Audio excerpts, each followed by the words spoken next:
I want to thank our principal sponsor, the Bohemian Benevolent and Literary Association, which makes all of our programming possible. Daniel Pratt is assistant professor of Slavic culture at McGill University in Montreal, where he works on Czech, Polish, Russian, Austrian, and Hungarian literature and culture. His scholarly interests include narratology, Dissent, of course our featured topic tonight, nationality studies, aesthetics, and the intersection of literature and philosophy. He has 2 book projects in the hopper at present. The first one with the title Against Narrative, Non-Narrative Constructions of Temporality in Central Europe. And the second one, Bruno Jasieński, Internationalists. And he has published on Czechoslovak dissident punk rock, as seen here, on Gombrowicz's interactions with Gilles Delleuze, and the meaning of history in Czech Europe, a very pregnant topic. And the reason he's here and not in Montreal is that this fall we yanked him down south of the border to be the István Deák visiting assistant professor of East Central European Studies at Columbia University, where I have my other job. And we're incredibly glad, both at Columbia, to have Daniel here and, of course, here tonight. About a month ago, he gave a talk at Columbia on his first book project. And this, the talk, I think, to such an extent knocked the socks off of some of my colleagues that we haven't found all the socks yet. And I think the thing is when you look at Daniel's CV and you say, wow, he does a lot of different things. And then when you actually read his work or hear him talk, you realize, wow, he actually does these things really well. So please join me in welcoming Daniel Pratt. So this is actually partially in the beginnings of what may well be my 3rd book project. And so you're going to be hearing some of the initial investigations into this. It sounds ridiculous, but it's not. Miłosz Forman claimed in the documentary about the Beatles. But I'm convinced that the Beatles are partly responsible for the fall of communism. Now, Forman is by no means alone in his assessment. Peter Vinke argues that, quote, rock musicians were instrumental in setting in motion the actual course of events which led to the destruction of the Berlin Wall and the disappearance of the GDR.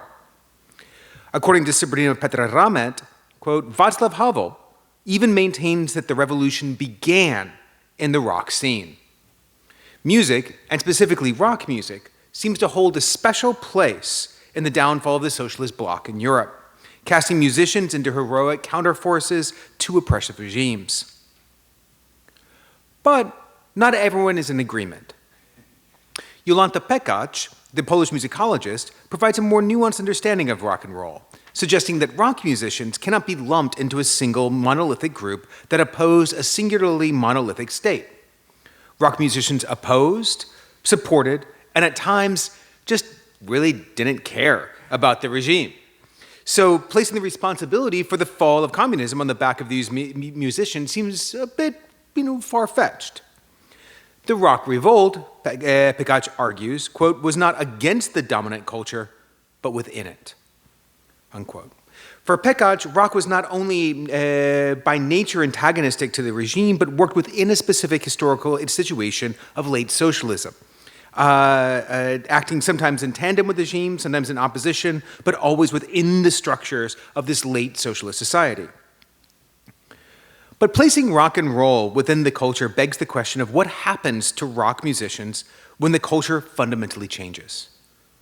In tracing the underground music at the end of the communist era and his notes from the underground, rock music counterculture in Russia, and here, forgive me, I realize I'm talking a lot about other states within sort of the larger Eastern Bloc here, and I know that not all of these apply to the very specific nature of Czechia or Czechoslovakia, but honestly, the scholarship on this is really thin.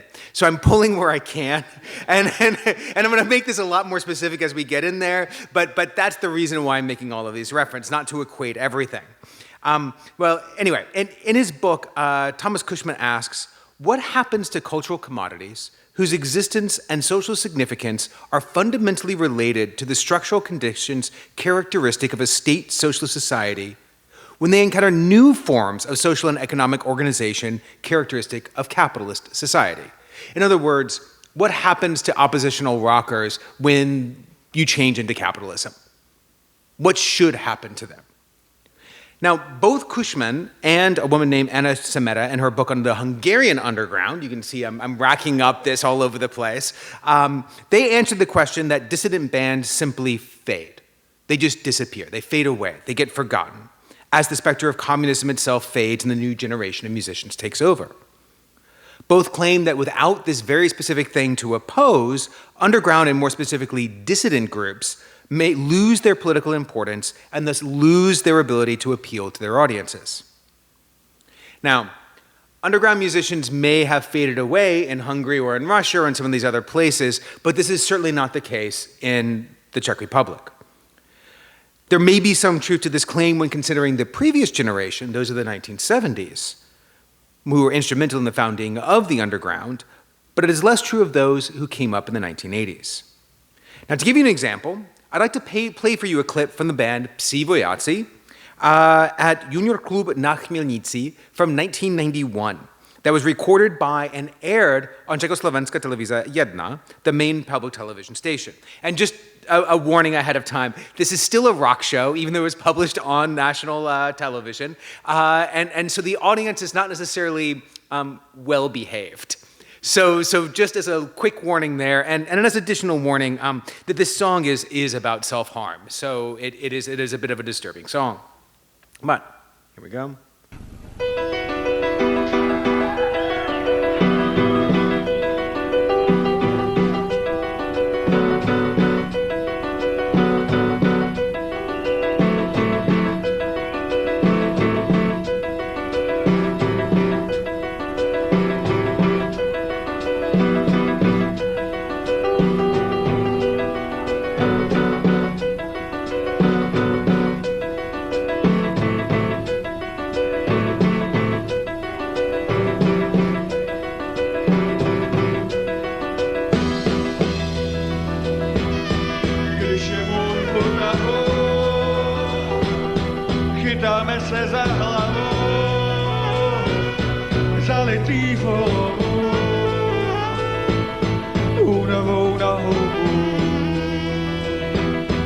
Pocity jak žiletky mý baletky a v pustým dni pustý bradavky.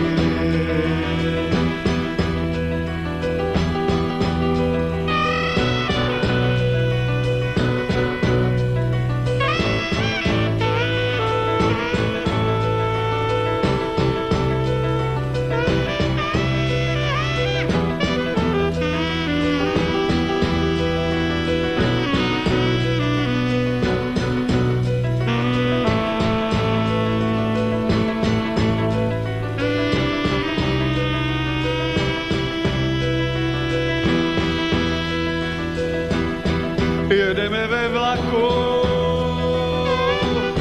a v podstatě furt s peklem a andělem, než se nadějem. Žiletky na těle, žiletky v těle, žiletky ve vlasech, žiletka jeden stek, žiletky na těle, žiletky v těle. Okay, so this gives you an idea of what we're talking about in terms of this song. We don't need to listen to the entire thing, but if you're into Psi vojáci and their music, then this entire concert's actually available on YouTube. So you can find it there. And so if you like it, I do highly recommend it.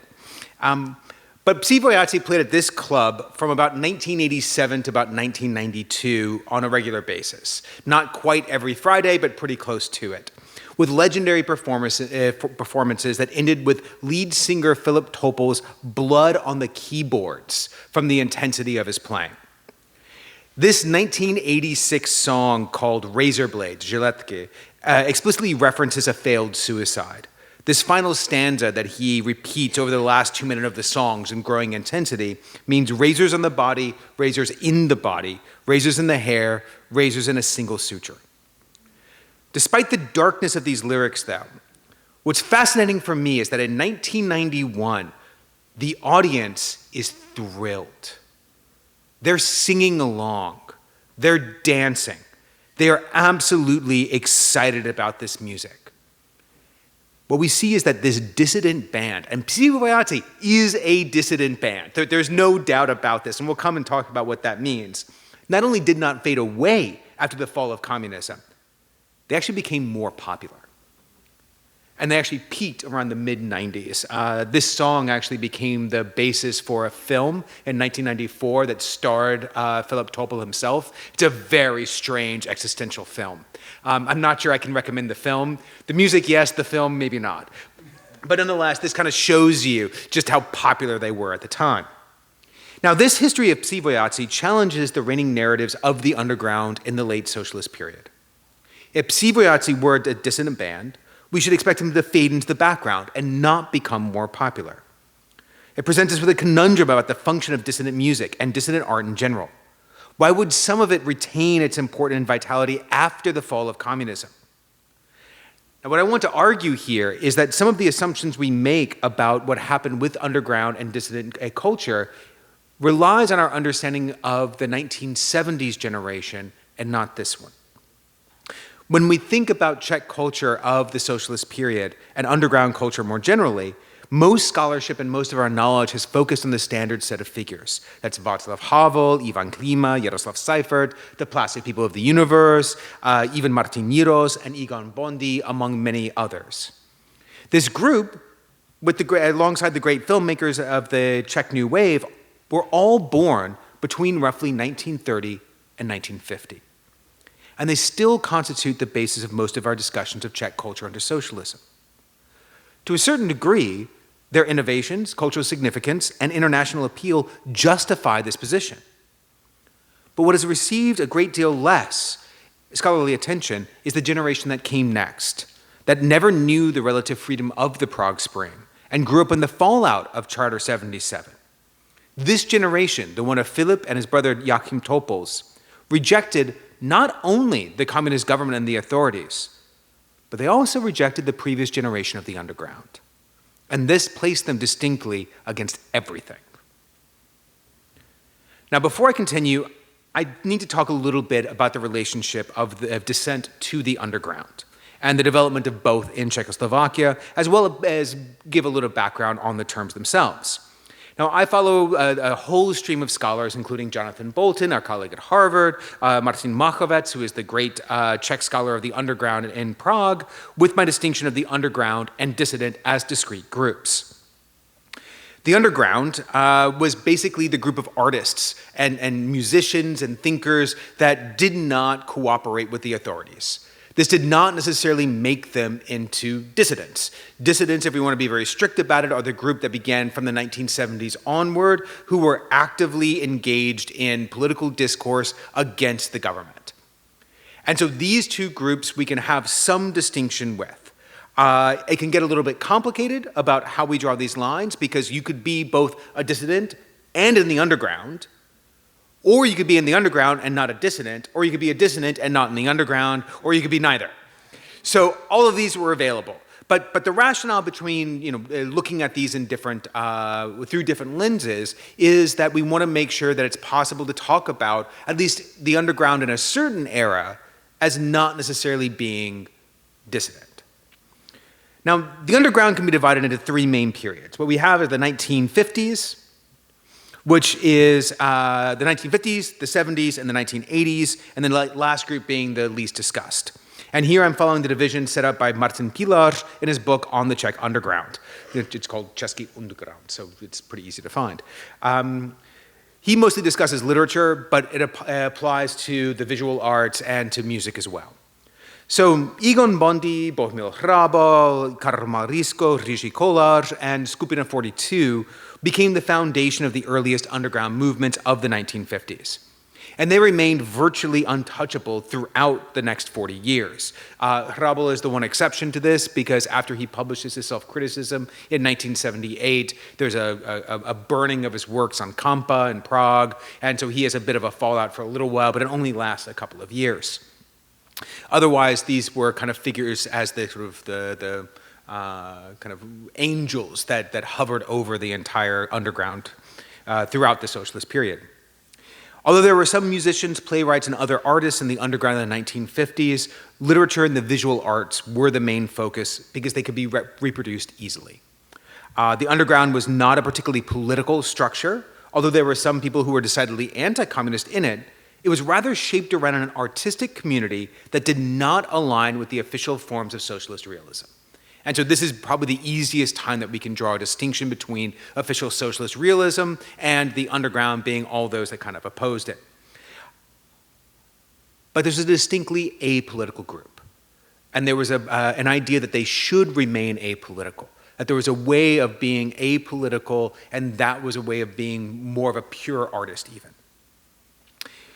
Now in the 1960s, there was an explosion of culture that could be legally obtained, from film and music to the literature and poetry of the previous band artist, making the underground less useful and less powerful. Because people like Hrabal, Kolář, and future Nobel laureate Jaroslav Seifert were able to publish, the underground structures weakened considerably during this time.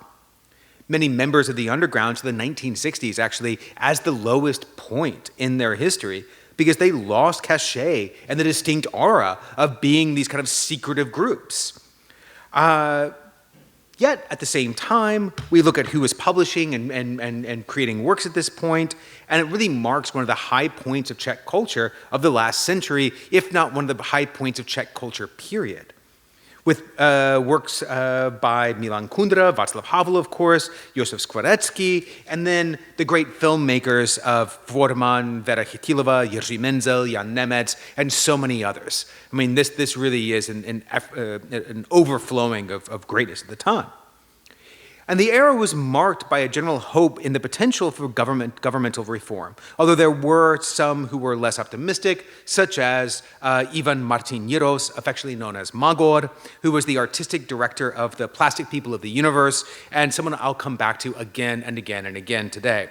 To give you an idea about just how suspicious he was that this whole Prague Spring thing was going to last, in August of 1968, he decided that he was going to go off and do his thing in the mountains in Slovakia. It was apparently about a 6-hour hike from anywhere that anybody could be. And he went there and he was hanging out with his friends and taking care of some herons. I don't know why he was out taking care of some herons, but that's what he was doing. And he had no idea what was going on in the world at the time. And then on August 21st, somebody was like, we got to tell Jiros what's happened. So they come up, 6 hours to go and meet him at this cottage in the middle of nowhere where he has no radio connection, nothing else, and he opens the door and he sees someone ashen-faced, and he says, Russians invaded, didn't they? Because he knew immediately that that's what it had to have been. And so he had been distinctly pessimistic about this entire ordeal. So after this Warsaw Pact invasion of 1968 and the resulting change in censorship practices, the underground took on a decidedly different tone.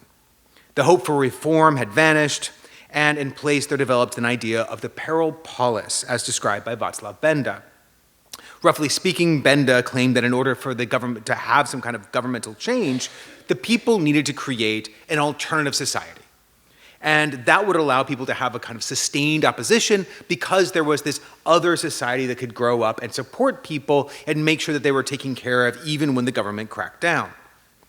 In the view of Benda and those who shared this idea, the underground formed the basis for this parallel polis. So there was a real kind of political motivation behind this, even if the parallel polis was not necessarily directly aimed at being antagonistic to the authorities. But the notions of this parallel polis gave the underground of the 1970s a rather utopian slant. For example, in his report on the Third Czech Music Revival, Jiros claims, and this is him. It's not a great photo, but he was known for sort of his long hair, kind of outlandish outfits, and later on for his distinctive sort of cowboy hat. The aim of the underground in the West is the destruction of the establishment.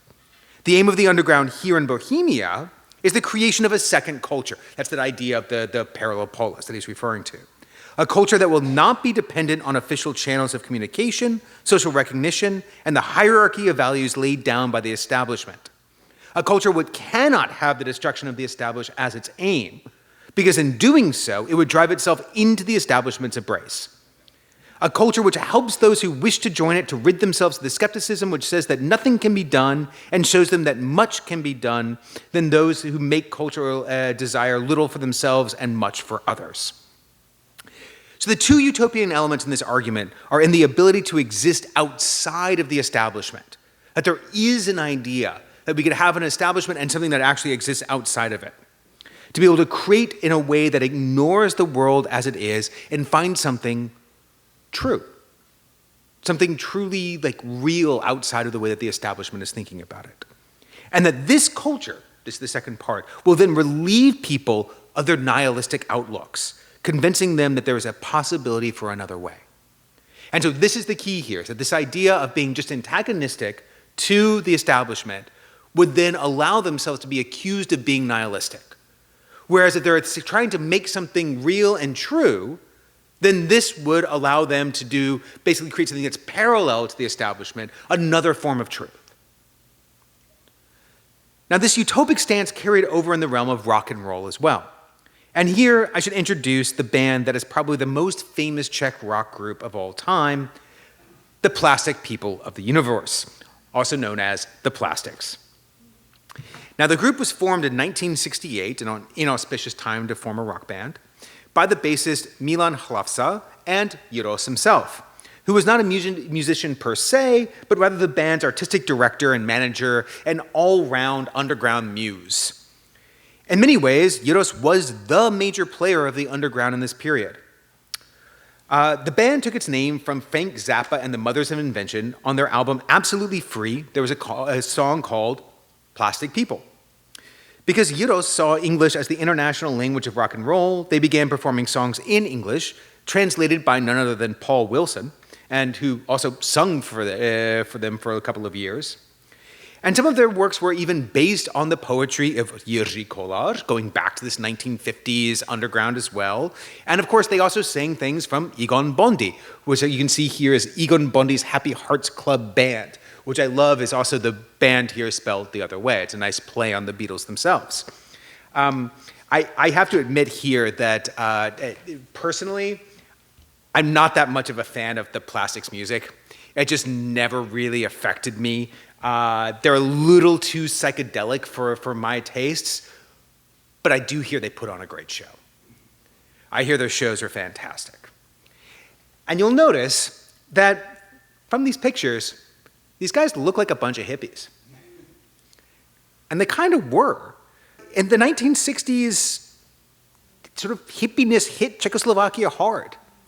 Allen Ginsberg was famously deported from the country after being crowned May King in Prague in the student celebrations. Long hair, short skirts, and the mantra of peace and love became as common in Czechoslovakia as they were in San Francisco. Maničky, or Vlastaci as they were called, were the long-haired hippie youth that appeared everywhere. And of course, they angered the establishment with their look, use of alcohol, and psychedelic music, and the anti-establishment attitude that was much the same as in the United States or elsewhere. Now, although the establishment complained in newspapers, in official discourse, and so on, initially little was done to stop the music groups from playing. Although they may have been banned from playing in any official location, for the first few years, even after 1968, they still operated in open fields, in basements, in big flats, in any space they could include a number of even some bars and clubs, usually for smaller, medium-sized audiences, a few hundred, not a few thousand. The government was in the process of reorganizing itself after ousting reform-minded communists of the 1960s, as well as dealing with people who actively voiced their dissent. So the underground really wasn't on their radar quite yet. And to be fair, there at least is a narrative where we can say that the underground preached nonconformity, but not necessarily an idea that was against the government. This nonconformity was often coupled with a distinct statement about being apolitical. In that same essay, Report on the Third Czech Music Revival that I quoted before, Delleuze complained of other rock brands that compromised with the establishment. Why did these musicians do it? I think it was because they lacked, and they are still lacking, the awareness of what art is, what function it has in the world, and what responsibilities should have those who were awarded with the gift of creativity. Anyone who is not absolutely clear about that in his own mind can easily get off track. The plastic people maintained their integrity, not because they were good musicians. Yet during the most difficult period when they were lacking equipment, had nothing to fall back on, and no public prospects, one thing was clear to them. It is better not to play at all than to play music that does not flow from one's own convictions. It is better not to play at all than to play what the establishment demands. And even this statement appears too mild. It is not better, it is absolutely essential. This stand must be taken right at the beginning, for as soon as the first compromise is made, whether it's accompanied by the hypocritical excuses or it springs from an honest belief that it doesn't really matter, everything is lost. As soon as the devil, who today speaks through the mouth of the establishment, and I love this kind of rhetoric here, because this would fit in just as well in the United States in the 1990s. You know, hey, don't trust the establishment, man. Lays down that first condition, cut your hair just a little, and you'll be able to play. You must say no. As soon as the devil, who today speaks through the mouth of the establishment, says, change your name and you'll be able to continue playing what you've been playing, you must say no, we will not play at all. Now, I wanted to use this rather long quote in its entirety because of its vehement commitment to an idea of an independent art world. Also because it demonstrates the connection of the underground in Czechoslovakia to underground music the world over, with its general rejection of the establishment and its espoused artistic purity that is reminiscent of the strongest rhetoric of the Romantics. The emphasis here is on choice, on being able to choose your own way, even if that is not to play. There is a give and take in the description above, even if it is rather lopsided. Now, Delleuze's statement about an apolitical realm for musicians actually dovetails quite nicely with the famous greengrocer from Havel, who lives in a moment that is pre-political. The greengrocer can put up a sign and effectively support the regime and admit his own obedience, or he can decide to live in the truth. This moment of decision and self-knowledge is at the heart of both Havel's understanding of politics and the 1960s generation underground claim to be able to create a second culture, independent of the establishment. There is access in both worlds to a position that is pre-political, before we've made a political decision, before politics has even intruded on our mentality and our understanding of the world, where we can discover truth that is unencumbered by the ideological structures around us. Regardless of the actual truth of the plastics and Havel's lived experience, this is the rhetoric that is used around this generation.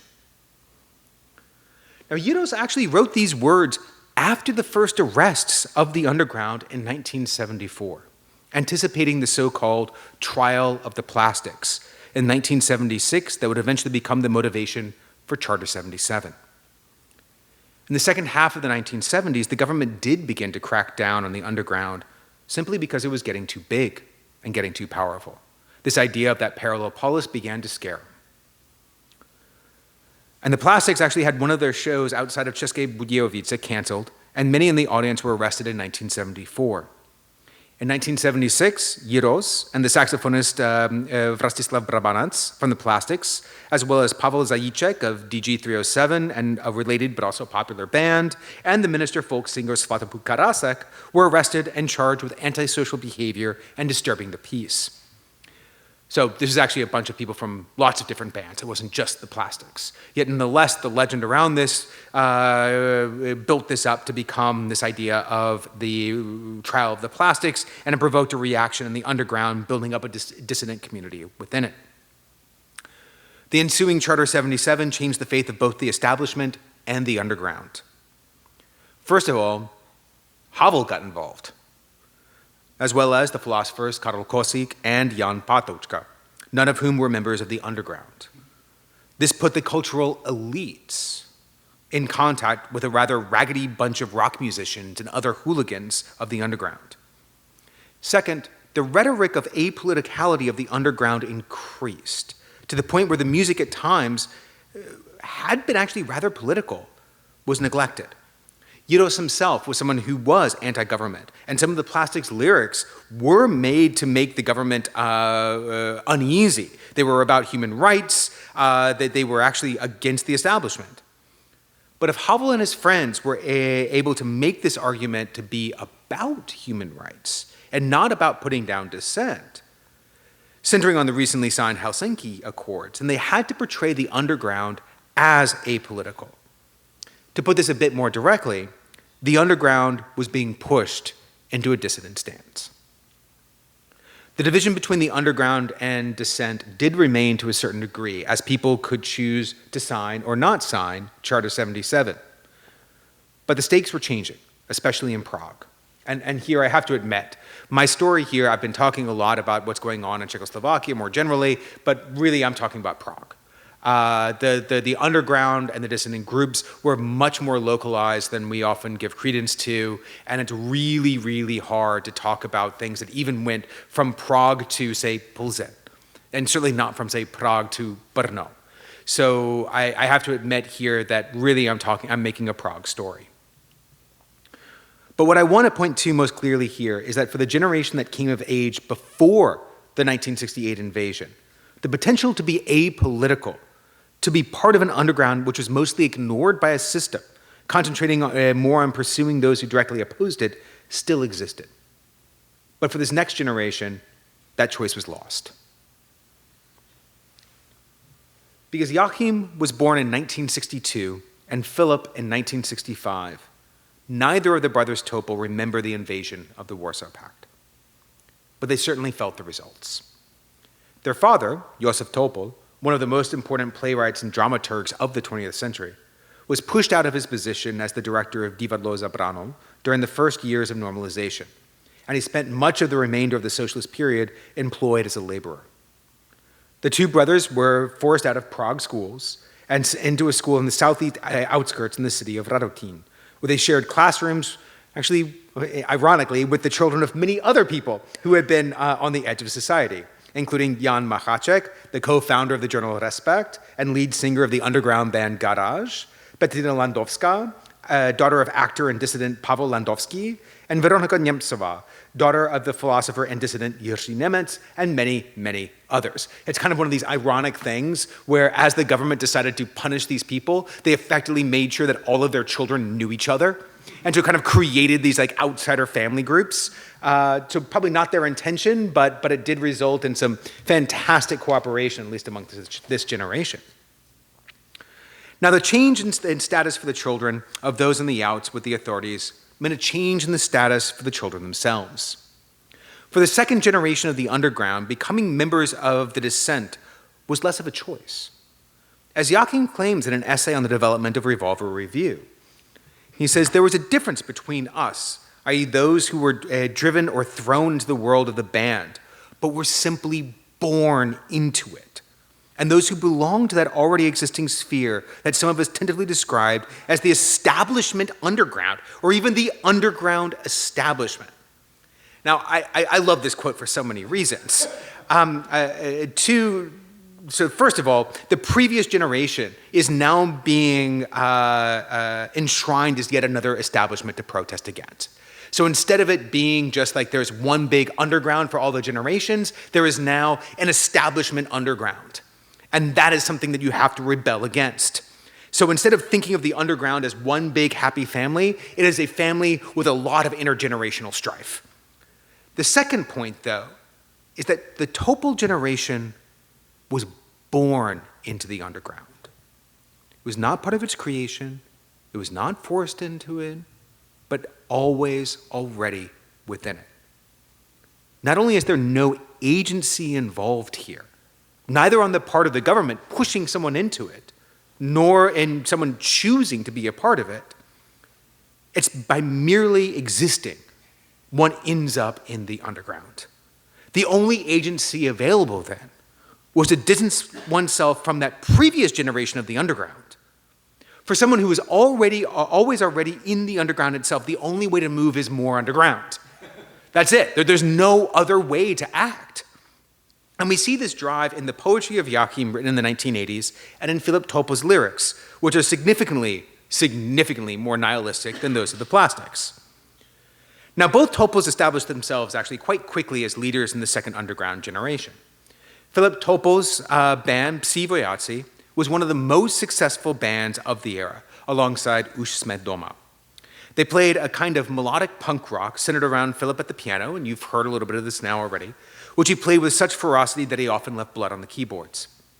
Jáchym initially contributed lyrics to the band, and he actually even sang occasionally with them, before forming his own band, Národní třída, in 1981, with Krchovsky, Vít Kremlička, and Viktor Karlík, all of whom are major names in the underground even to the present day. Filip's band actually played its first show at Havel's cottage, opening for none other than the Plastic People of the Universe. Their second show, I love this. You go first from Havel, that's your first, that's your debut. The second show was in 1979 at the Prague Jazz Days, after which Filip was interrogated by the police for the first time. At the age of 14, at that point, he didn't have any documents. So his mother had to come to attest to who he was, and then he was interrogated. I can just imagine this, where like there's something both beautiful and sad about this, where his mother has to come and say, yes, this is my son. And they say, very good. Now we're going to start interrogating him. It's just an awful scene. And actually, he becomes legendarily, and I don't know if this is actually true, the youngest signatory of Charter 77. And it's right around this same time that he signs the charter. Filip does. Jáchym also does, but he's not the youngest. One of Jáchym's most important intervention at this point was the founding of the underground magazine Revolver Revue, initially called Jedno noho. And so that's the very first one over there on the right. This is one from 1987, and that's an image of Filip himself. And the middle one is this sort of famous Madonna of the Revolver Revue that would kind of become their symbol into the present day, actually. And it quickly became the mouthpiece of the second generation of Dissent, of the second generation of the underground, kind of their version of the journal Vokno, the magazine that played a similar role for the previous generation. But one of the major distinctions, actually, between Revolver Revue and Vokno was the number of translations that Revolver Revue included, including from folks like Susan Sontag and other really quite intellectual figures. So even though this is sort of on the edge of kind of punk rock a little bit, there's some pretty sort of out there, illustrations as well, but there is this very strong link to a Western European intellectual community throughout all of this. And actually even to Eastern. They cooperate quite a bit with some of the dissident journals that are being issued in both Hungary and in Poland. Now, one of the things that I see in this journal and this kind of relationship between them is further evidence that the dissidents and the underground are actually moving together.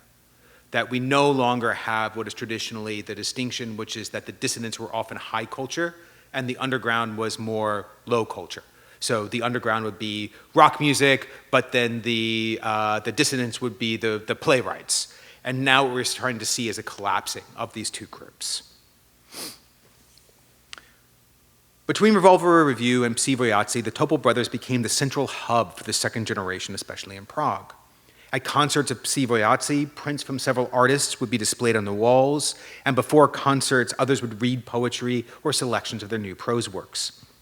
The group of young friends would often meet at Jáchym's apartment or basements where he was hanging out, or at one of the several clubs and bars where Filip's band played, including Hramovka and Na Chmielnici. Both Jáchym and Filip's lyrics at the time were pretty outright nihilistic. One of Psi Vojáci's most famous songs was the Žiletky that I played before. Jáchym wrote a similar song for his group called Stop that contains the lyrics, blood is splashing out of your mouth and splashing from your veins. You turn a few times and you fail.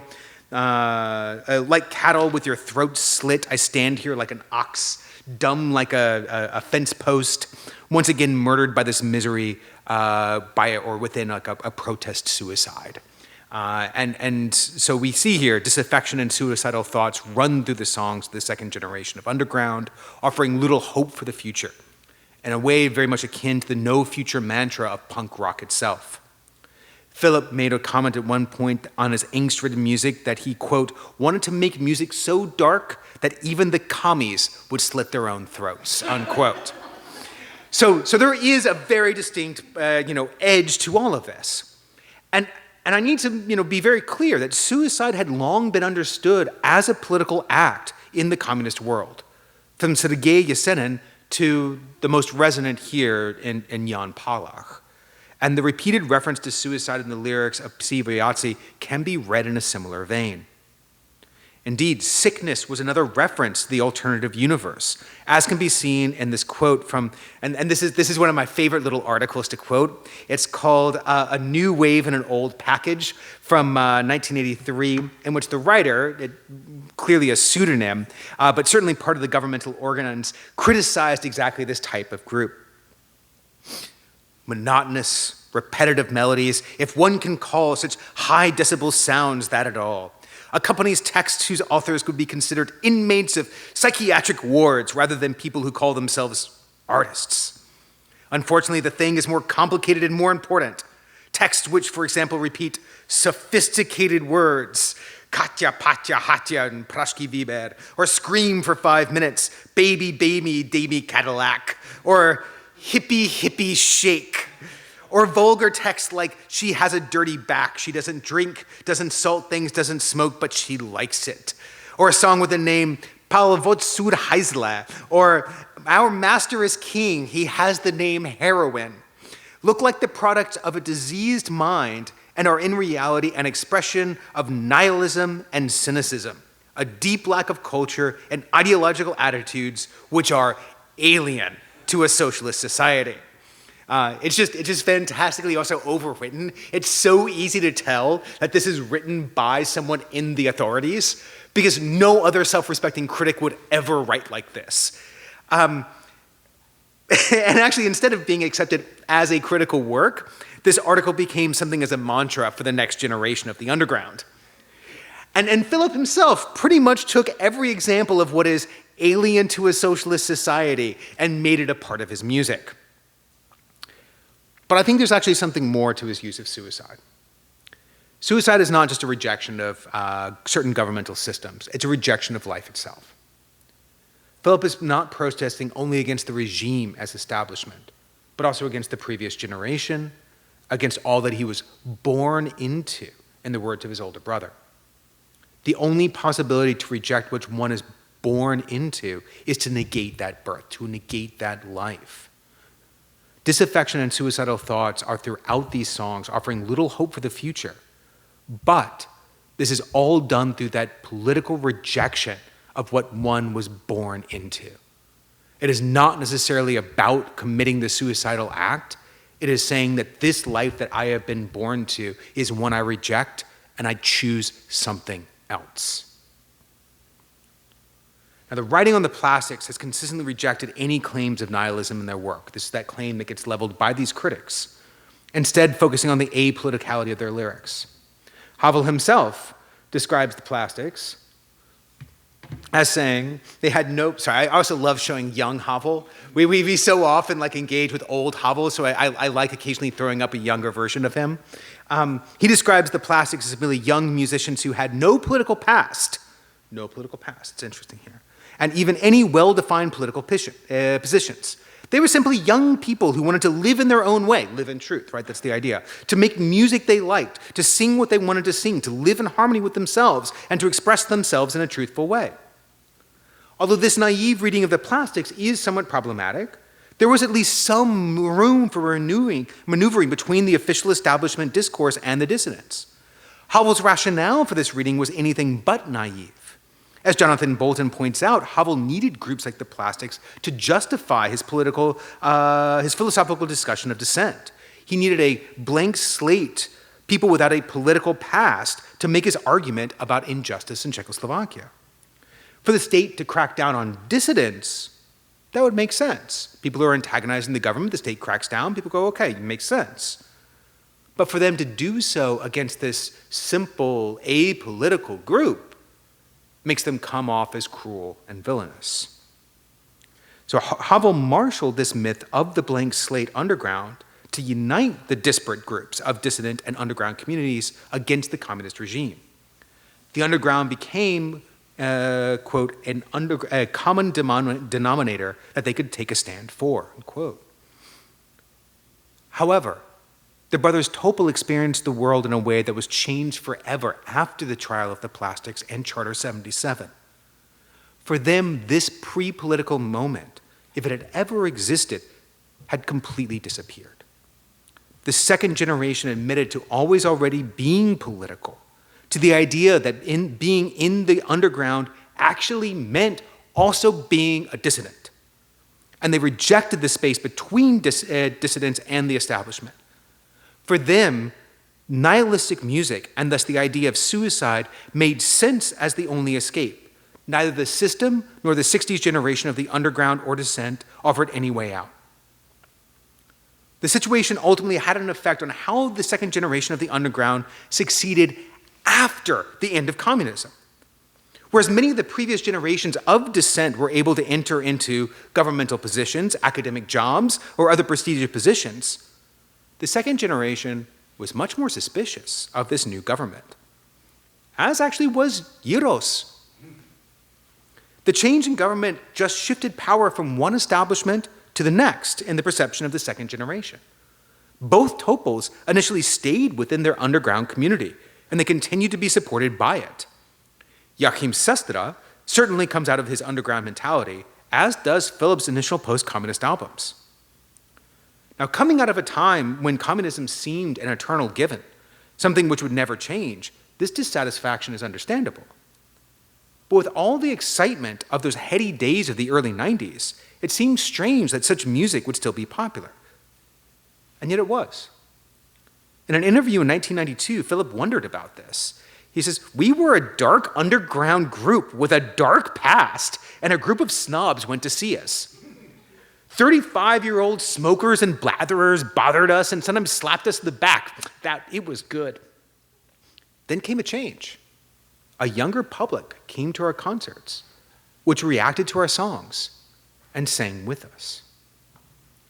Now, I find this quote to be, again, incredibly telling because Filip mocks the distant relationship of the older members of the underground and looks to the more immediate one he has with the younger generation. When Filip makes this statement in 1992, someone who was 35 would have been born in the 1950s, would have had a better memory of the events of 1968, and could have been a part of the underground movement in the 70s when bands like DG307 and the Plastics were at their peak. An 18-year-old, on the contrary, would have been born in 1974, after the Warsaw Pact invasion, with very little awareness of the early underground and even of Charter 77, and would be a major part of the post-revolutionary society, in a way unimaginable even to Topol's own generation. What I want to propose here is that precisely the unironic disaffection, the absolute against everything, or the punk slogan of no future in Topol's songs that allowed him to remain popular in the underground of the 1980s and in the first decade following the revolution.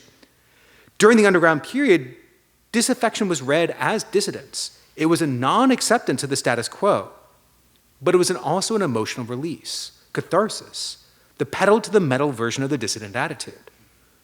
Filip was not against the establishment. He was against everything, both the establishment and the previous generation. The choice was not between the government and the underground because the underground was another establishment. His lyrics were not political, but neither could they be apolitical. Rather, they were against the very idea of being either political or apolitical. And so here I want to actually turn to Filip's brother, because I think this illustrates a different way of understanding it. Filip's brother Jáchym developed a similar against-everything attitude, and this is evident in his lack of differentiation between the era before and after the Velvet Revolution. Now, Topol, who had been well known in the underground, burst onto the literary scene with his 1994 novel Sestra, a picaresque tale about a young man named Potok in the, quote, years 1, 2, 3, etc., after the explosion of time, unquote.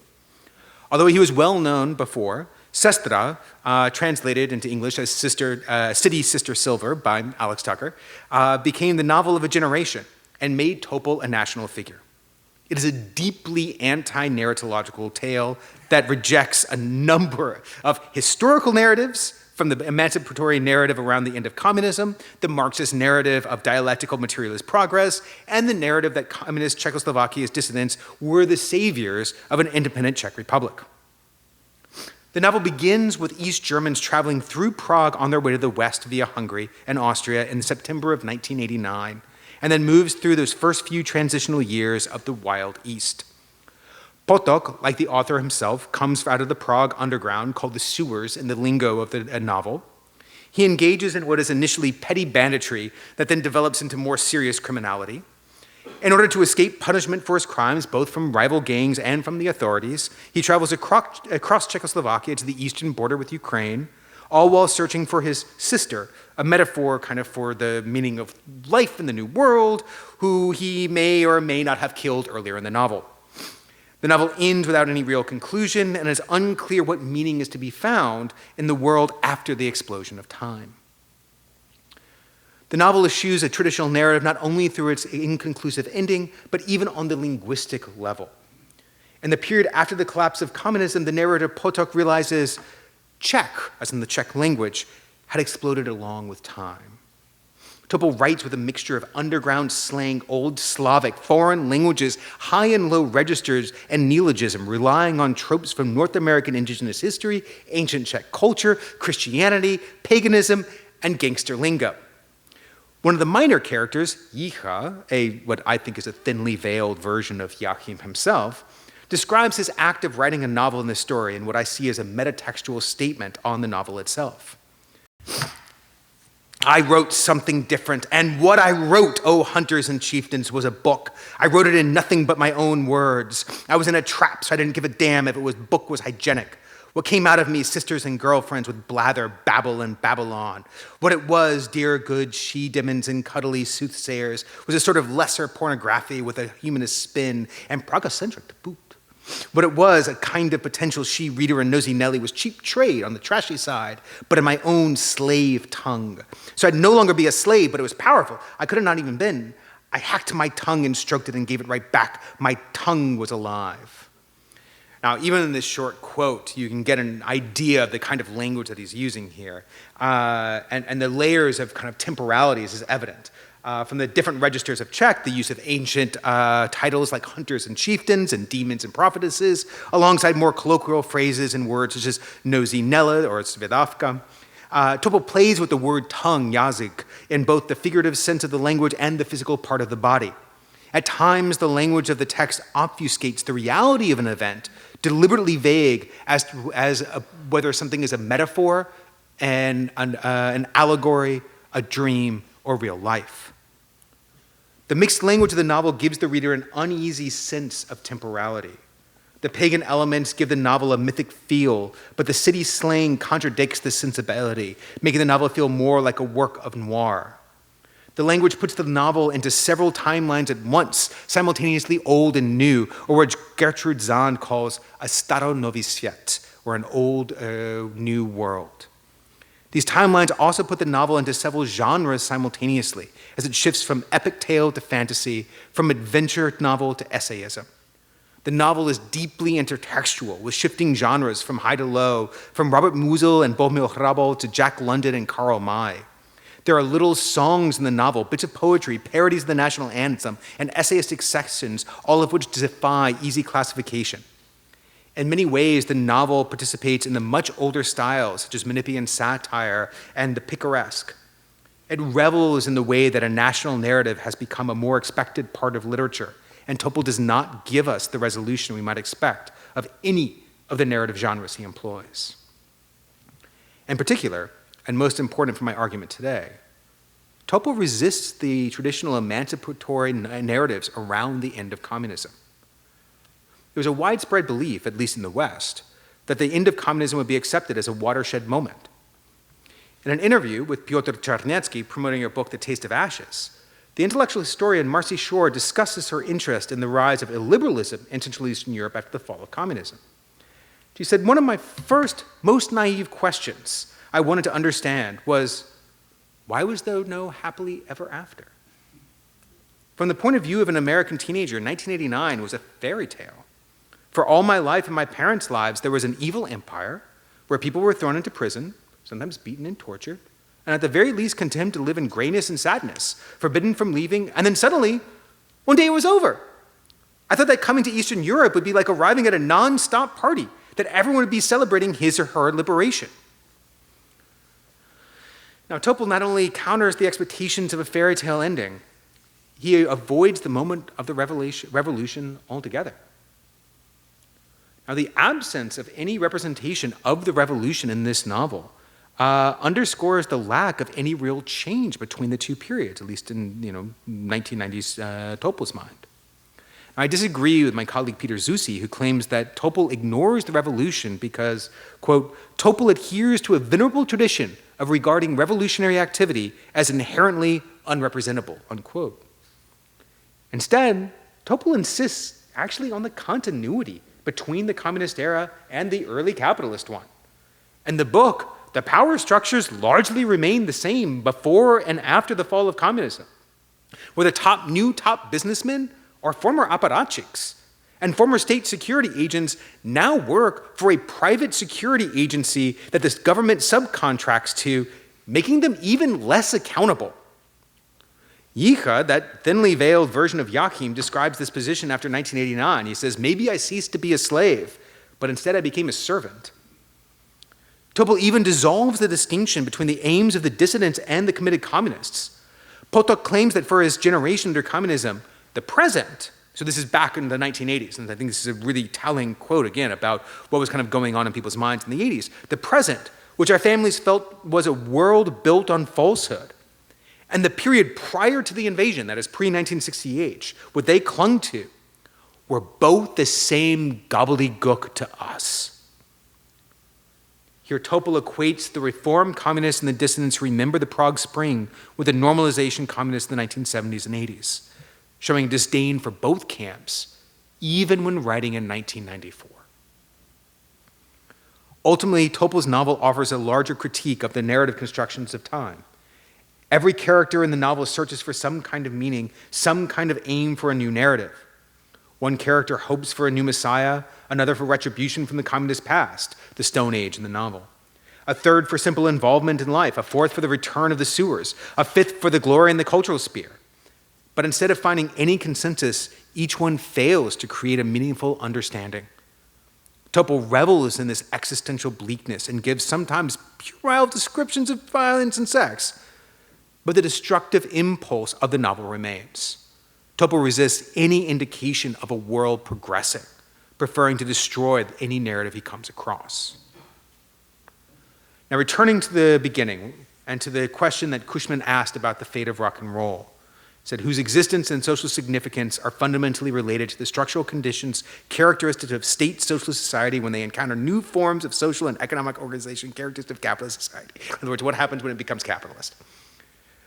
My answer here is that the phrasing of this question undermines our ability to accurately understand the situation. The brothers Topol's existence and social significance are not fundamentally related to the structural conditions characteristic of state socialist society. They were created by them. Being born into the structural conditions does not allow for a pre-political moment. This makes the rebellion in Psi vojáci music and in Jáchym's novel against any structural conditions which creates one's existential and social significance, which actually makes their art transferable to any generation that wants to rebel. Ironically, it's their insistence on rebelling against everything that makes their work all the more universal. The generation coming of age in the early 90s understood their situation in a similar fashion. as they were born into a transitional period, which I think explains their attitude towards both Topol brothers. And of course, this anti-everything sentiment is certainly not unique to Filip's band or Jáchym's novel, as it was a sentiment shared by many American bands and novelists in the 90s as well. I think of Nirvana as being a prime example of this. Disaffection sold well. However, by 1997, things started to change. Filip almost died due to his heavy alcoholism, and he had to have half of his pancreas removed.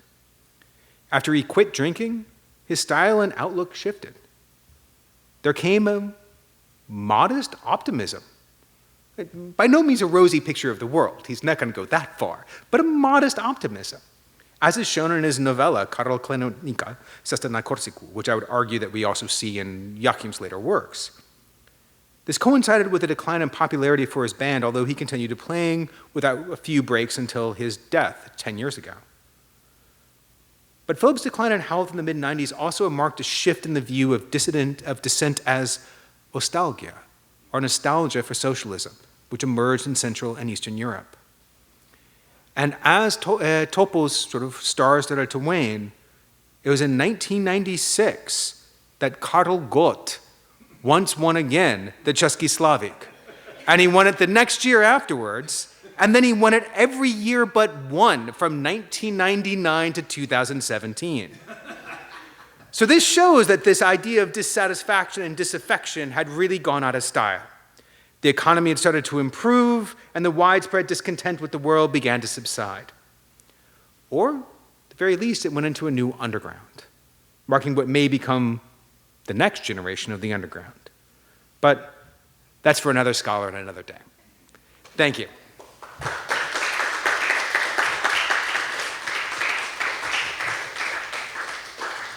Thank you, Daniel, so much for this deep dive into, well, actually a couple generations, but especially this particular one. And I think those of us who were able to keep up with you could see how much we needed the story of the first generation to understand this one. I don't think it really works to tell this story on its own. I think I'm going to open up to the floor first, and if there's any hesitation, then I'll go to some of mine. Questions or comments? You were saying that for the generation of the Topol brothers, they were sort of born into this underground situation. Were there any, and they had to rebel against them as well as the establishment, were there any people from that sort of birthright that actually rebelled in a way that they would join the official? Because that's another way to rebel, is by rebelling against the environment that you're in. I honestly, I've not looked at those folks, but I'm sure the answer is yes. Weirdly enough, one of the ways that this research project has gone is I've been looking at some of the similar generations of dissenters in Poland and Hungary. And one of the groups in Poland, most of them had been aligned actually with the Topols. They actually worked very closely with them. And then now they have gone full-on right-wing fascist. So there have been people of this generation that have gone in some pretty problematic ways. I don't know about this particularly in the Czech scene. I'd have to do a little bit more of a deep dive on that. But Alexander or Sasha Vondra, who was a very close friend of Jáchym's, more than Filip's, also one of the founders of Revolver Revue, I believe, joined the government. And appears as a character in Sestra. I forget his name now, but he's the one that sells out. Yeah, he's evil. Yeah. And there's an exchange where the character says something like, "You wouldn't understand because you don't understand necessity." I can't remember. Anyway, I have some copies of the book with me if anybody wants to. But so he's a good example, I think, of somebody who went into the government. And I haven't followed his career. I hope he's not fascist. Oh, he is. Okay. I knew he was going right wing. I didn't know if he had gone full fascist yet, but. So there you go.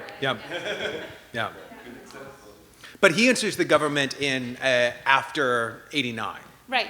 And what I meant most like during that time, right? Yeah. Before the changes, because we see this now. Right. I agree. That's a perfect example of people who came from the dissent or underground, and then joined the new society, and had important positions, and now are like, you're like, oh my God, who are these people? You know. It's actually become, interestingly enough, it's become harder to do research on, say, official authors who are of this generation. People that were writing their sort of debut novels in the 1980s who were more pro-communist. Part of this is that people just haven't felt like they wanted to preserve that stuff. So it's actually harder to get access to it than it even is about the folks that came around in the 1950s. Because at least in the 1950s, there's an idea that there's a reason to preserve this. There's a historical reason for this. But the 1980s, it's actually a lot harder. I mean, this has been one of the challenges of doing this project, to be honest with you. I mean, you have so many interesting things to say, but you started with the option of suicide, and that would have meant the end of the story. And I hope people understand that before they commit suicide. Yeah, look, this is one of the difficulties in talking about this, because I don't know actually how close they were, or some of the other people were at this time to actually doing the act, but it is a repeated theme. And it's a repeated theme, and I think the reason why it's a repeated theme is because it's perceived as this political and existential act. It's more than just a personal act. It is this sort of larger idea, and it's a larger type of rejection. And so one of the reasons I'm curious about understanding this is why use such drastic language? Why use this type of speech? What's actually behind it? But it's a challenge, and I feel like I always have to be very careful when I talk about this, because I by no means want to endorse self-harm by any means. It would almost seem that the self-harm is better than suicide, so Well. I would advocate for self-harm. Unfortunately, the truth is that a lot of these folks drank and smoked to extraordinary excess, which was, I have this other project that I would love to work on at some point, which is actually about the way that drinking and smoking to excess was also considered an anti-communist act. Because if the government wanted to control your body, then destroying your body, making you a less healthy worker, was actually an act against the government. So there's this sort of anti-biopolitics thing going on, which I think we even see in folks like Havel. I mean, I think it's interesting, two things. I mean, Filip Topol was so young, and the younger you start, the harder it is, the more likely you're going to develop a dependency, and harder it is to kick the habit. But I think that during communism, there was an official policy, like when smoking was, for example, found to be a problem in the West, and there was some sort of beginning of anti-smoking campaigns. I think the communist regime deliberately did not do any of it because they felt like if people die early, at least they won't have to pay for so much retirement. So it actually worked. It was in their economic interest to let people drink and smoke, and so then they work and then they die relatively young.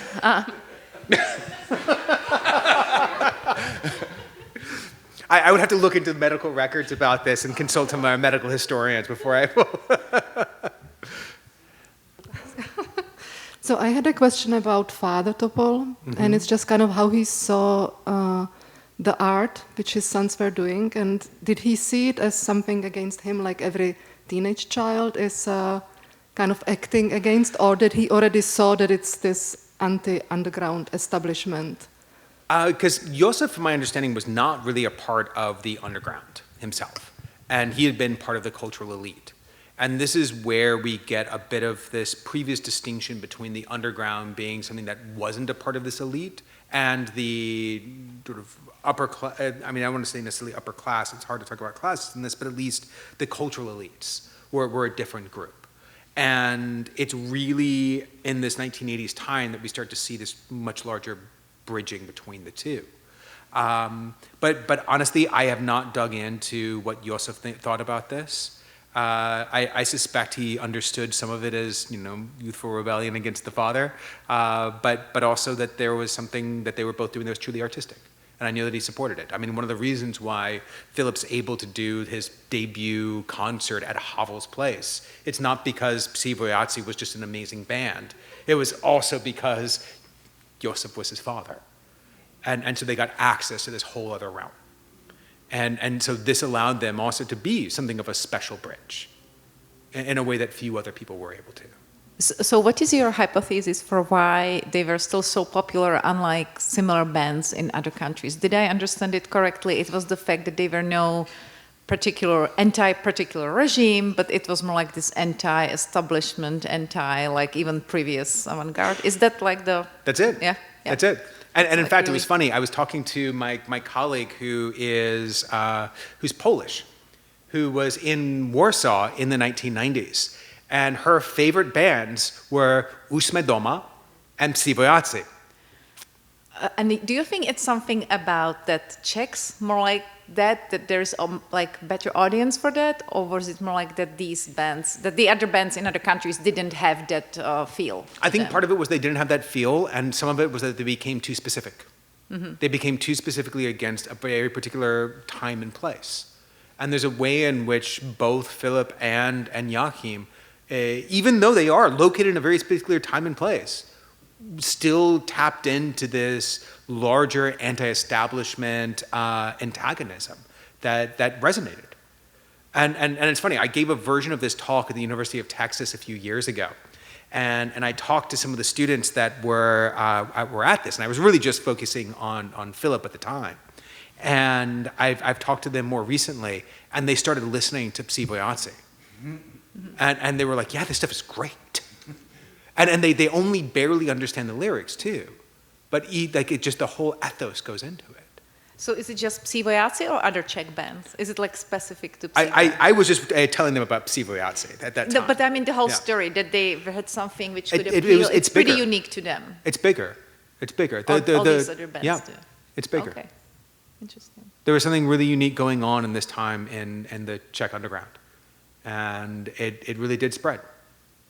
Yeah, because for me, as like a younger generation, I never listened to them, but my husband did. And when he mentioned them, I never associated them with like dissent and communism. He listened to them in 90s, and it was almost like I was this rebellious that I listened to Psi Vojáci. That's like, it was like a statement that you belong to certain philosophy of like, you know, Prague, high university students. That's right. I mean, having the novel set out on your bedside table or somewhere was still a symbol for a long time. It meant something just to have that there. That's true. Sort of a couple related questions. One is, I've noticed a phenomenon of my acquaintances who are Czech, who are my age and slightly younger, and none of whose lives you could characterize as lives in the underground or of dropping out of society or anything like that. These are all people who are professionals, living in Prague at a pretty high level. They have, regardless of what their views are, they have in their life choices embraced the new structure of things. And many of these people are incredibly, I don't want to say nostalgic, but they take very seriously the ethos of underground. And I've sometimes had a hard time trying to grasp quite what it is, to see is it just not caring what anyone else thinks about what you do? And I just wonder if you observed this in your travels, and do you have any theories on what this lingering attraction to the underground brand is? I think some of it is, in the same way that if everyone who said that they went to Woodstock were there, then, it'd be like, New York and Woodstock, right? I mean, this is the old saying, or something of this sort. I don't remember the exact statement is about it. But I think there's a yearning for the authenticity of it, quite simply. That still plays, this authenticity. But I think it only plays for people of a certain generation. I talked to, so when I lived in the Czech Republic, my students were all students who were born in the 1980s. And so most of the people that I knew that were young then, didn't even remember communism. If they remembered anything, they remembered just sort of some blips of it. They might remember the school, but other than that, they don't really remember it. And so their lives were completely differently marked. And so for them, Psi vojáci and this whole notion of the underground just seemed almost old fogyish. There was a way in which this was completely out of date. And so when I talk to them about this, they don't know anything about it. And there's no nostalgia for it. There's no reverence for it. And this kind of cultural milieu that was there just doesn't resonate for them. And I think that we're coming up against it's going to be tough for a little while about understanding what is the next step culturally that's going to happen in the Czech Republic. Because for so long it was dominated by people that came out of Dissent and to a certain degree the underground. And what is going to be the unifying structures? Where do we go from here? And I think that's both a terrifying and really exciting question. Because I think this is going to open up new doors, new conversations, new discourses. And I think we're already beginning to have them. Sort of a follow-up, kind of slightly sideways follow-up. I don't know what extent you've followed Jáchym Topol's writing since Sestra, but by his life, he's become something more of an establishment cultural figure with his affiliation with the Havel Library and other institutions. Do you see him as having stepped away or having rethought the stance that defined him in the 80s and early 90s? Some of them, yes. I don't think he's as defiant about this in the same way. But, as we were talking about before, there is an ethical foundation to his writing that I have always been deeply impressed by, and I think it's something that he is deeply trying to live and understand. And one of the foundational understandings for him, or things that he's trying to work through, is the legacy of Europeans killing each other. And this means in the Shoah. It means in the murder of Roma. It means in the murders in the Balkans. It means in the First World War. And this continued tribalization and the questioning of why. And not just why in the sense of, well, why did they do it?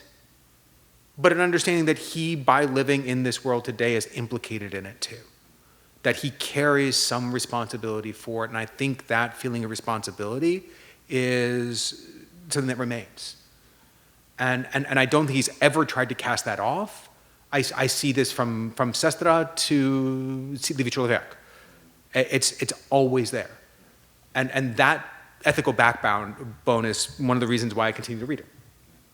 And I think why he deserves to continue to be read. And that maybe doesn't have too much to do necessarily anymore with the stance of getting away from the previous underground or anything else. Right. That's right. And it just means it's maybe it's just even more complicated. Yeah. And that's a different type of stance.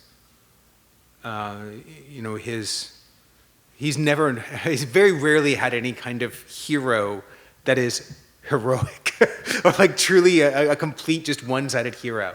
All of his heroes are complicated, at times even bad. And I think that shows us something about the way that Topol sees the world. That he doesn't want us to have these kind of simplistic heroes. He wants us to acknowledge the complications and the complicatedness that is this world. Alex Zucker, in case anyone didn't identify him, the translator of Sestra. And pretty much everything else from Topol too, right? No, not everything else. Okay. I did not translate Gargling with Tar. I didn't translate. I haven't done all of his books. But I first of all, I want to thank you for giving the talk. And there was a lot in it. And I came in late. I'm sorry. I was in a transportation collapse down in deep South Brooklyn. So there is something that strikes me that you didn't talk about which was the role of religion and specifically Catholicism in the underground. One of the things that I brought up in my introduction to A Sensitive Person was how much Catholicism means to Jáchym and how that's come out more explicitly in his work over time and in the way he himself talks about his work in interviews. And some of the Plastic People's first songs, where there was one of them that was called a something mass, I forget what it was. The Passion Play, yeah. And there was a very, I'm not a scholar, so I don't spend my time thinking about these things. Yeah. And I knew Philip too, and translated some of his songs. I don't think that he identified with Catholicism to the degree that Jáchym did, but I'm not gonna. I don't really know enough about it. I don't see it there in his work in the imagery or in any interviews he gave. But I think it was a really important strain in the underground in general, and also in Jáchym's work and in some other underground writers' work. And I think that. But it was sort of a radical Catholicism, not about being part of a church, but in your direct relationship with God. And there's a lot of appeals to God in City Sister Silver or Sestra. And just maybe another way to understand how they position themselves with regard to the state and how what they did or didn't do might have been considered establishment or not. And not everybody was interested in being, religious, and they weren't religious in the sense of, not swearing, not drinking or anything like that, right? But this sort of, anti-communist belief in God. That's where I would have pushed this, is to the notion of an alternative. I don't know how much sense that makes to other people, but the communists were famously atheist, and part of the idea, the foundational notion of Marxism, is that everything is material, that it's founded on an idea of materialism. And one of the things that challenges that most directly is anything that is, transcendent. And one of the easiest ways to get back towards transcendence is to go back towards religion. And in fact, I wanted to just draw attention to the cover here, which is the Black Madonna of Częstochowa. And not only a famous Catholic marker here, but also a famous Polish Catholic image, and an incredibly important one for the dissent in Poland as well. But where I want to sort of draw a distinction here is that we do see a fair amount of religiosity within the underground. And one of the people that I mentioned before was Svatopluk Karasek, who is the kind of folk singer minister who was very religious and overtly religious. But we also see are people that dabble in religion, where it's not necessarily that there is an obeisance to the Catholic Church under the Pope and this hierarchies, but rather using or understanding religion as a way that does counter these dominant narratives of basically saying, well, look, you're not my boss at the end of the day. There are other things that are still really important in my world. And what I find fascinating about the Czech example of this, because working on the Polish one, the relationship with Catholicism is really different. And part of this too is that the way that the Catholic Church wanted to push dissent there. And so, allowed people to use their spaces for things that were even pretty godless. But they still very much wanted to promote things that were just against the communists.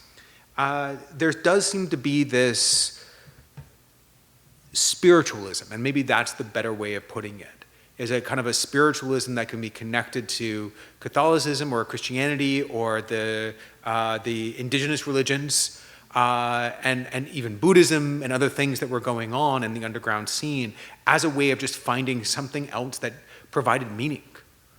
And that provided a meaning that wasn't provided by dialectical materialism. And in some ways, look, me coming from the West, and this is where I want to kind of center my own sort of position here. I don't find dialectical materialism to be particularly fulfilling.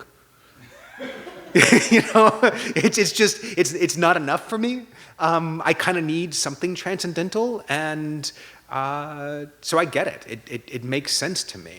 Whatever that transcendental thing is, I don't know. I'm not going to make any claims to that. Certainly not as my profession as a professor. But at least sort of looking at this, it makes sense to me that this is what they would be kind of pushing towards. I would love to hear more though about the Jáchym's particular change on that, or development, maybe I should say. So yeah, like following up on that, maybe the fact that they had this like strong sort of religious line is what makes it more universal, as opposed to just be a net which is against regime, because that very often sort of exhausts itself after some time if you're only defined like anti something. And it's interesting that sort of manifesto for this is Hierosis. That's what you like showed us, who was also very like religious at the same time. He and also from that region, which is historically known for demo and for all these like priests who were against the establishment, but highly religious.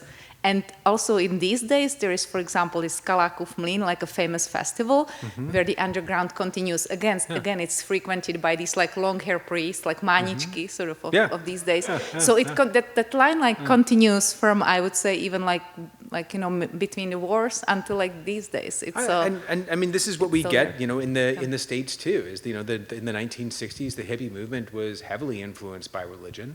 There were lots of people who were out there and who were, thinking through what type of religiosity we might be able to have, whether it be Buddhist or your, nuns who chain themselves outside of nuclear facilities. And so I think this, again, I would sort of connect it to this sort of larger spiritualism and the desire for something beyond the material. I mean, in some ways, to be in the underground, what does it mean to be in the underground? It means that you sacrifice, a better material life. Like you're literally sacrificing a better material life for whatever you find to be more fulfilling. And that could be art, it could be just booze, it could be literature or music or the collective or the spiritualness of being together in this way. I mean, if we want to get truly, anthropological about it, we could say that there's a certain type of Dionysian catharsis that's created in these events that allows us to reach something that is and feels transcendent. And look, I think that's one of the things that's also truly, you asked about why there might be this sort of nostalgia for the underground, and one of the reasons I think there might be one is this meaningful collective. And that meaningful collective often is very spiritual. And sometimes that meaningful collective is one that's found in the underground facility, and sometimes it's found in the church. Sometimes it's found in the monastery. But there is this need to create that and define that and to savor it, to understand it as being something truly special. And I think there's a deep feeling of loss when we no longer have it. Yeah, to me, that's what this novel is all about. Mm-hmm. And Jáchym and Filip were very different in that way. Filip did not like to belong to any community, was very much a loner and not a people person compared to Jáchym.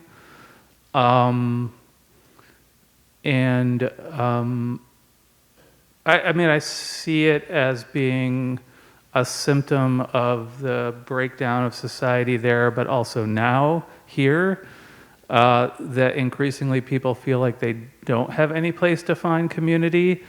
Religion has worked for some people, but if that's the only place you can find community, it gets very, for a lot of people, very lonely very fast.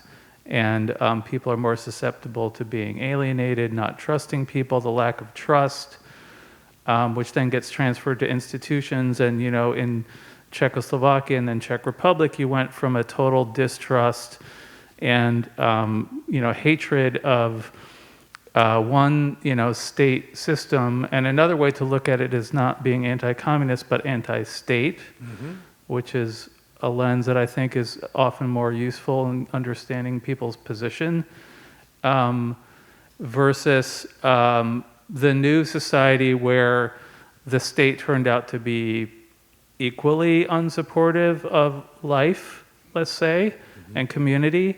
And so people were so quickly disillusioned, and because Czechs have a decent standard of living, kind of like the way the communists ensured they've been able to kind of withdraw, but I think without the same level of community. I think younger generations now are refinding that, but I think the people I know who did grow up under communism lack that and are a lot more disillusioned about possibility for change in all kinds of ways than people who are under, say, 40 or certainly 35. And you can see that in art, in media, and culture in general in the Czech Republic right now. I see it in the authors that I translate, definitely. And, I see it in Jáchym's writing as well, in his last book. And I've seen it in a couple books that I've been translating lately. Basically, people gathered together as groups are seen as threatening rather than self-caring. And I think I could talk about it with Jáchym at some point. The last time I saw him, I didn't have a chance to really sit down with him one-on-one and talk about some stuff. But I see it there in this last book very clearly compared to some of the earlier books. There's just a lot of, in Sestra there is groups hating each other, but also groups forming islands of both mutually reinforcing, but also resistance. And in the last book, there's just the violence. And the only solace is found in the individual relationships or very, very small units, like maybe a family or like 5, but not like any kind of thing that I would call an actual collective. But I would even say that even in Sestra we have those moments, but they often break down. It's not a book in which those collectives are sustained. And one of the questions is whether there is a possibility of having such a collective when there's no longer the same type of kind of common enemy. And this has been one of the comments about this nostalgia for the late socialist period, is that at least there was this kind of common enemy that allowed us to kind of come together to kind of create this. But of course that's also looking back through a sort of rose-tinted glasses without necessarily remembering all the other like horrible things that were going on then. And it's look, I never had to live it, so I don't want to speak for anybody here. Just rather to point out just how complicated this is. Thank you all.